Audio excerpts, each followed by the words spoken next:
So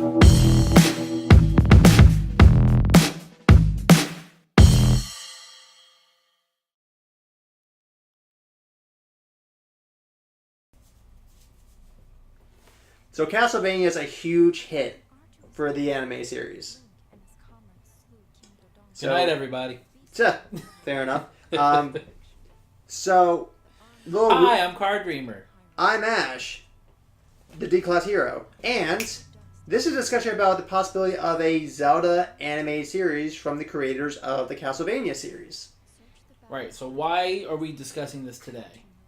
Tell us, our D-Class hero. Save us from our ignorance. That's all you are, though. Ignorant, not ignorance. There's a difference. There's more than one personality in there. You got nothing. They're all the same, though. So, Manic depressives. Adi Shankar, the executive producer of the Castlevania series, which adapted the prequel for the Castlevania 3 game, Dracula's Curse, I believe, posted on Instagram that they're working with an iconic Japanese gaming company to adapt one of their iconic video games into a series. And a lot of people are assuming that that is Legend of Zelda. My first complaint is that people are assuming something that is such a big assumption. It really is, because there's no... They didn't mention Nintendo at all. They didn't mention Zelda. They just said iconic gaming company and iconic game. That's actually quite a lot. It really is. Nowhere does it say it was strictly a console maker. For all we know, it's a freaking Sonic game. I don't know how I feel about that. Anime Sonic. I don't know. Isn't that kind of what the Saturday morning cartoon was? More in the anime style? A little bit. That one was the one I liked. I hated the one that was after school. What was it, Sonic Underground or something? No. It was just some weird after something. Goof. Anyway. Point is, we're getting off topic. Woohoo! It's what we're best at. It's true. D-class discussions. We have no topics. Just disregard everything. That's what the D stands for. Disregard everything. Yep. But everyone's assuming Zelda, and I can understand why, because Zelda seems like it would lend itself best to an anime series, and especially in the style that Shankar. I'm saying, I am so sorry for butchering names. I am very bad at pronunciation. Well, Adi Shankar, being the one who, just kind of took charge of that, in that style, I believe it could be a great, great series. My problem is, I don't want to hear Link speak, because we've seen how that turns out. So, having said that... Excuse me. Princess. So, for those who are too youngin' to know... And those who are... There is a 13-episode cartoon series of the Zelda universe that used to air on the Super Mario shows every Friday. And for those who are not young... And for those who are old enough to remember, I am so sorry. Come on, who didn't want to do the Mario? But, again, we digress. D-class. So, yes, in that sense, that was a little cartoony. I mean, that really was kidified for a younger audience, the way Link spoke and acted. But it wasn't really bad in the sense that they tried to stay loyal. It used all the sound effects it could from the game. It tried to stay pretty darn accurate, a little too accurate, because enemies would disappear in the pixelation format.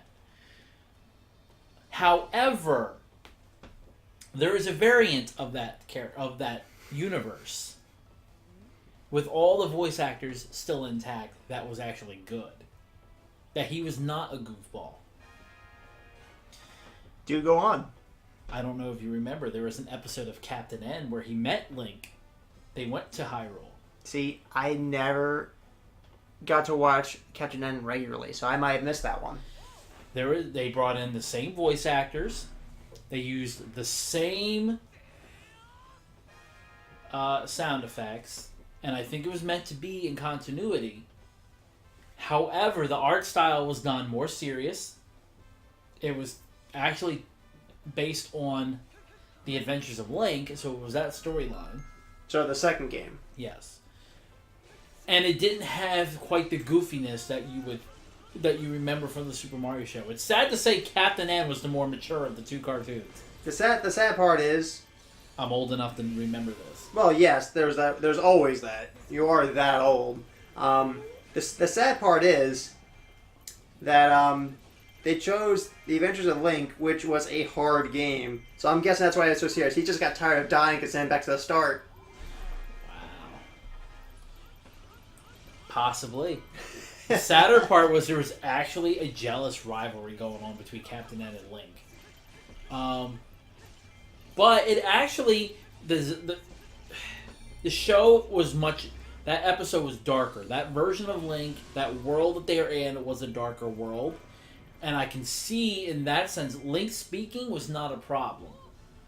In fact, the voice actor really isn't the problem because he sounded fine. It was the script.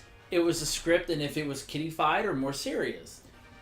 Having said that, and having interesting flashbacks to my childhood of this show, I don't mind Link speaking at all.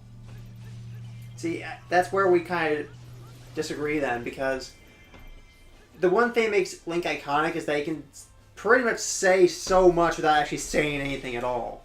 But that's not going to work in the animated. Exactly. You can't have Link go up to somebody and just go, Oh, well, you can't see me. I'm jabbing.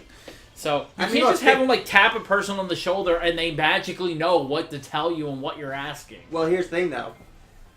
And how many games, if not all the games, does Link have a little annoying sidekick of some kind that speaks for him or on his behalf for almost everything? Hey, listen! Navi, Midna, Tattle and Tail. Well, Tattle, but my point is he usually has some kind of sidekick that flies around, floats around, or just kind of goofs off, but speaks on his behalf most of the time. And one of the big things is, a lot of people think he's mute. A lot of people think we don't actually hear what he's saying. And that's all because the developers wanted Link to be so relatable to the player that what your thoughts are for any given conversation is what he's actually saying. So with that being said, like, there's two ways they could do this series. They could do it in the way that, like you said, they give him a voice actor, which, if they do it right and they give him a good enough script, I have no problem with it. But I feel it's more iconic if he doesn't talk at all, but has his kind of guide speak on his behalf, like they do in all the games. No. And I'll give you one reason why. Hey, listen. No. I would tolerate that. Destiny.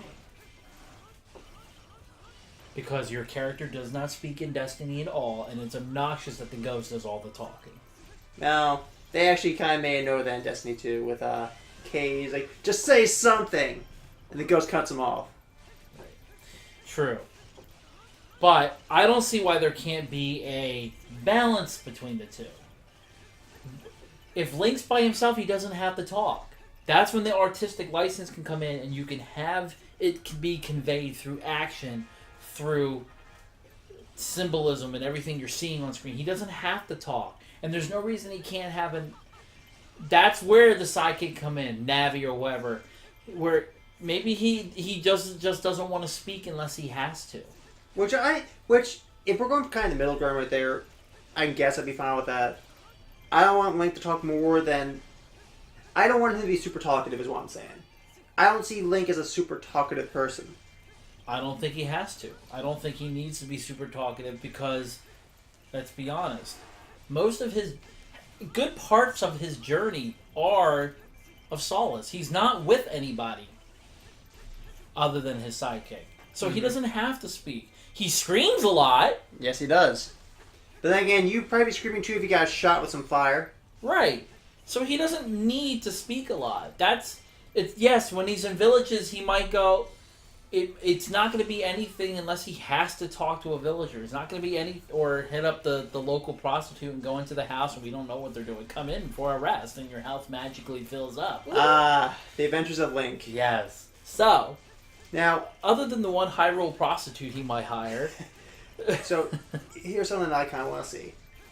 I would love to see more like the fantasy, well, not necessarily the fantasy aspects, but kind of like the RPG aspects of video games in that, where he actually has to go to like say a magical shop to get like potions and stuff, and he actually has to interact with townspeople to a certain degree, and maybe finds out like, hey, there's been tales of a special item in this cave at this location. Maybe he overhears it, or someone just tells him that like a tavern, and he goes off like, this could be helpful. I don't want to see potions.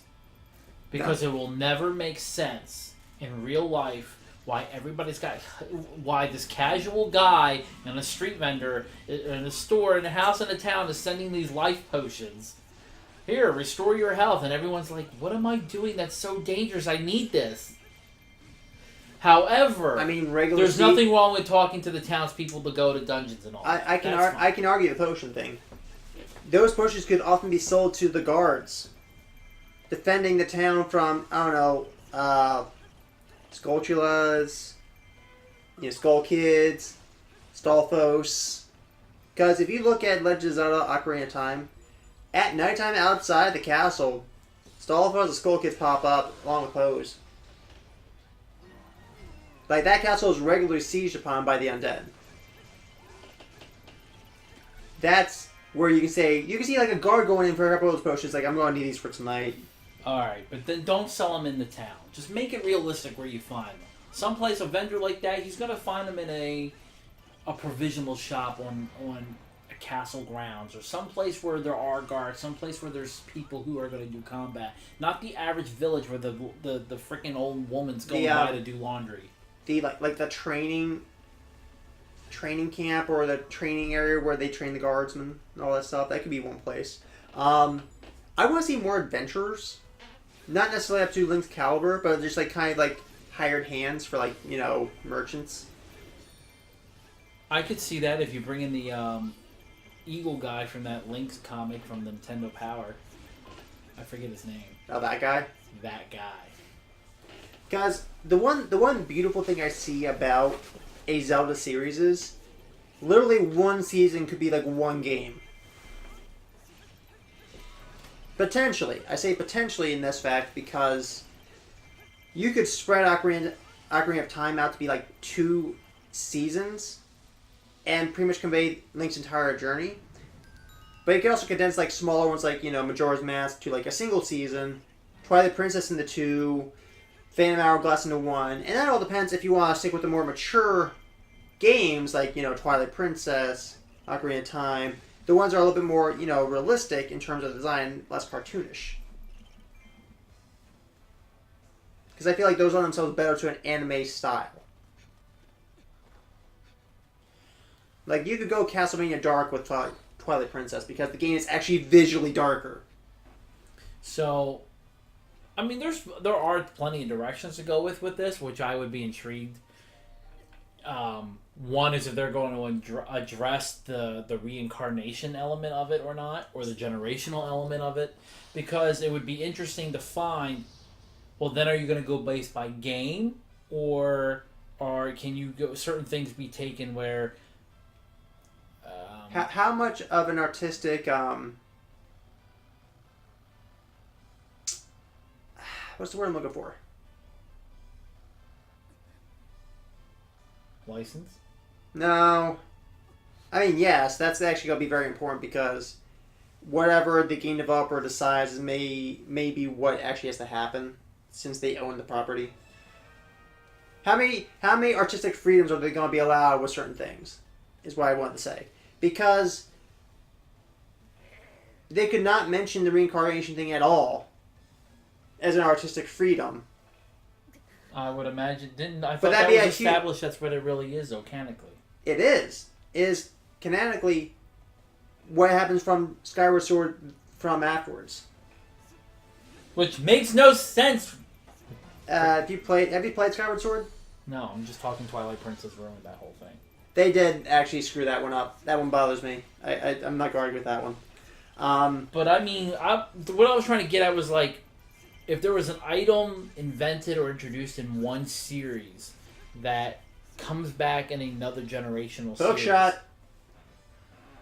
Okay, Hookshot. Hero's Bow. The hero's bow. Something that belonged to an original Link or an earlier Link that gets transferred down somehow to another Link. Or not even just one Link to another. What if there was a very special... the Master Sword's the best one. It's a generational weapon that's there through all time.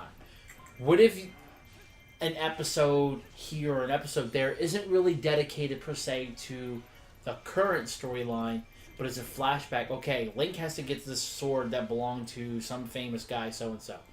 Most of the episode is that last days of how that sword ended up where Link is finding it. In the pedestal?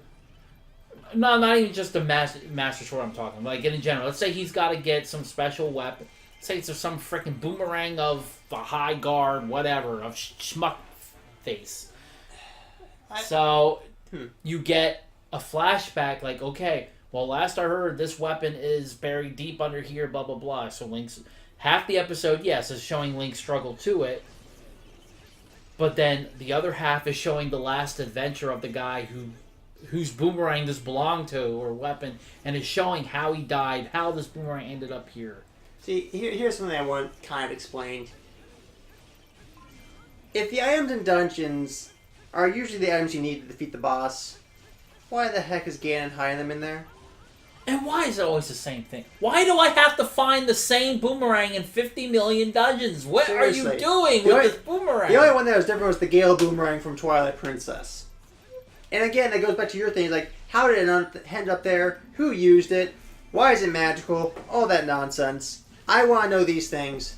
But I do like what you said, though, about a single episode dedicated to kind of like a flashback of a weapon's history. For example, like the hero's bow could be the best one because, first off, how is it surviving the test of time is one thing I want to know, because if it's made of wood or metal, either it's going to disintegrate or it's going to rust away. But, that being aside, like... The Hylian Shield Wind Waker Link gets. That one's indestructible. We do know that one's magically enchanted. But how did it end up down to his line? That would be an interesting thing. How did... Exactly. Well, that's a... Yeah, actually, yes. But like the bow, for example, like maybe a Link dies in a dungeon. A Link, I say a Link because... Stalfos, yep. Frickin' Twilight Princess. Yep.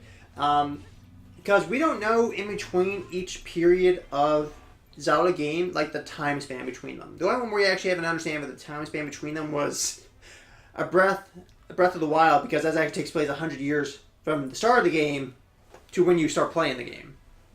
But I got to see like maybe a certain incarnation of Link fails in doing something. Not necessarily stop Ganon, but like maybe it's like the Hylian War that they reference to so much in Ocarina of Time.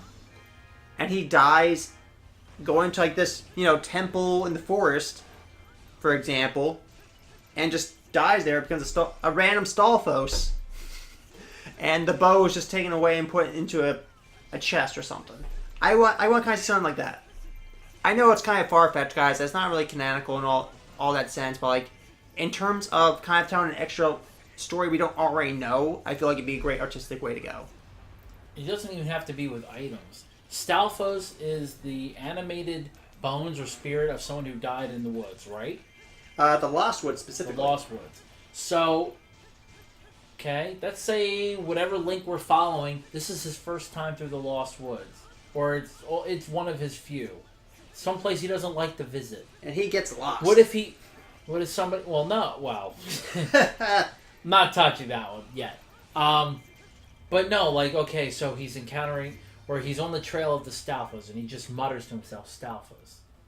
What if you get a flashback of the origin of the first Stalfos? Because they're not obviously something that's bred. It's not a species. There's a curse here. Let's see the story of this curse and how this started. See, I would like that. That'd be really cool in my opinion.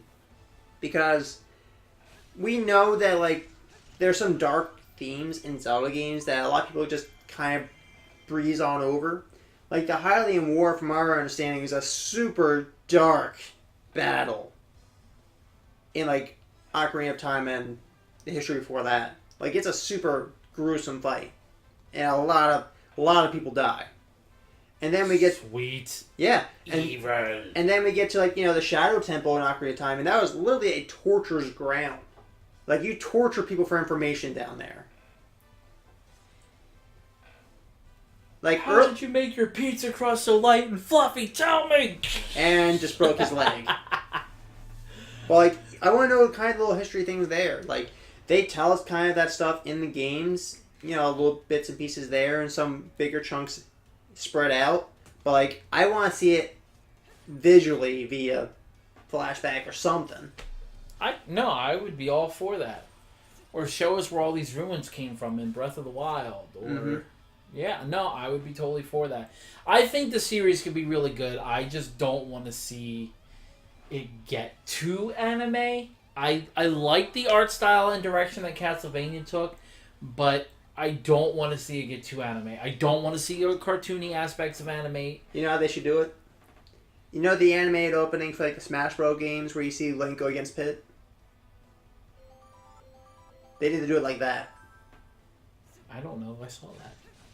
I think it's from Brawl. It was either Brawl or Melee, but the point was there's an animated opening for the game, and you see Link and Pit go against each other, and he's just shooting at him and stuff. Really cool animated scene, anime style, but it lends itself to the more serious side of anime. Which I would be fine with. Now here's the question I want to ask next. Which Zelda game should it be based on? They have options. Why does it have to be based on any of them? Why can't it take place after all of them and not specify exactly when, so that way they're free to do any game they want? At that point, I want to see the actual physical game come out then. I'm probably going to want a game based off that anime then, personally, if it's a Zelda game. I'm a huge Zelda fan. I have played them all. Well, correction, not 4 Swords. I caught them all. Oh, I am aware of your collection and how much you haven't played. I don't have 4. Well, actually, that's a lie. I do. So, with that being said, I want to know, would you guys prefer a anime of Legend of Zelda based off one of the initial games with some extra lore bits here and there spread throughout? Or would you rather have it be its own Zelda iteration? Like after or before a certain game or a certain point, with a whole different Link from what we know of from the Hyrule Historia and all the games. Or do you even feel that he's even talking about a Zelda game? What other game would you think would be a good anime that he could be talking about? I mean, we went on the topic of Zelda because that's what everyone's assuming at this time. We don't know for sure. I feel like Zelda will lend itself best to this art style. Actually, there's one series in particular, Metroid, that I feel not only is it a Japanese company, they're already easily established with this art style. Which and one? To have a consistency, I think it would lend itself. It's a more natural fitting. The Tales games. Oh, that's a possibility. Because honestly, with a lot of the Tales games, the combat stays relatively the same throughout. But the main thing that draws you in with the Tales games at all is the story. Well, but here's why I'm saying it's most fitting. The cutscenes are anime. They are. I mean, it's already lent itself to that direction. That's a good point. Now, granted, it's like Final Fantasy, unless almost all of them are their own standalone story. They are. I mean, there's only a handful of them that actually take place before or after another one. Zillia 1 and 2. Symphonia 1 and 2. Zestiria and Basteria. Whatever. Yeah, that's it. Yeah. Very few of them actually take place before another one, but point is, they're already anime and story-driven series. Yeah, so to me, that's more fitting than Zelda. I would still like to see a Zelda animated series done right. Oh, I would not argue that. But yeah, I feel like you're right. A Tales series game would be more fitting. I feel like Metroid could be another one. Metroid could definitely lend itself to a very I could see hardcore that story. Yes. So could Final Fantasy, actually. Mm-hmm. Well, it's almost just one of the Final Fantasies with a set characters. Not like ones where you create your own character. There's a handful of them that let you do that. So yeah, we have potentials here, people. Comments down below now. Come on, I don't have time. Hurry. Yep. Speed it up. So do you want to see a Zelda animated series like Castlevania? Or do you think they're talking about a different game completely? And if you're wondering, Castlevania can be found on Netflix. Yep. It is a Netflix original. And exclusive. And exclusive, yes. And, guys, honestly, watch it. It's super cool. Season 2 just dropped. Mm-hmm. Like, I was very iffy about a Castlevania series based off the games, but I was pleasantly surprised. But with that being said, I'm Ash. I'm Car Dreamer. Please like, subscribe, comment below, and tell us. Who's your favorite person? Me or this guy over here? That hurts. It shouldn't. You should have expected it. I mean, I know you don't have any friends in real life, but... Trick or treat, and I chose trick. Fair enough. I am already a treat. A rotten one. Anyway, catch you guys later. See ya.